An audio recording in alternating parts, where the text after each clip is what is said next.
പ്രമേഹ രോഗികൾ പൊന്നുപോലെ സൂക്ഷിക്കേണ്ട അവയവമാണ് പാദങ്ങൾ.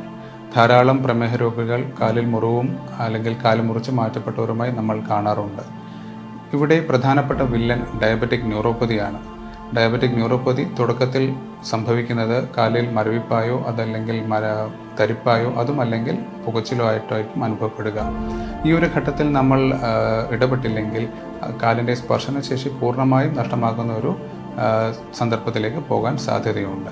കാലിൻ്റെ സ്പർശനശേഷി പൂർണ്ണമായും നഷ്ടപ്പെട്ടാൽ ആ കാലുകളിൽ അൾസറുകൾ വരാനുള്ള സാധ്യത കൂടുതലാണ്. അങ്ങനെ അൾസറുകൾ വരുന്ന കാലുകൾക്ക് നമ്മൾ വിളിക്കുന്ന പേരാണ് ഡയബറ്റിക് ഫുട്ട്.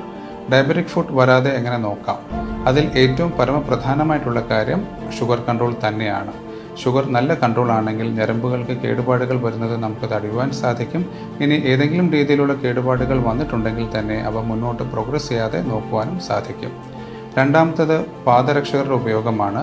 വീട്ടിൽ പറമ്പിലോ മുറ്റത്തോ ഇറങ്ങുമ്പോൾ പാദരക്ഷകർ നിർബന്ധമായും ഉപയോഗിക്കുക. സാധിക്കുമെങ്കിൽ വീട്ടിനുള്ളിലും പാദരക്ഷകർ ഉപയോഗിക്കുക. ഇനി നിത്യേന ചെയ്യേണ്ട ഒരു കാര്യമാണ്, എല്ലാ ദിവസവും രാത്രി കിടക്കുന്നതിന് മുൻപ് കാലുകൾ നല്ല വൃത്തിയായി കഴുകി പാദത്തിനടിയിൽ മുറിവുകളും ഒന്നുമില്ല എന്ന് ഉറപ്പുവരുത്തുക.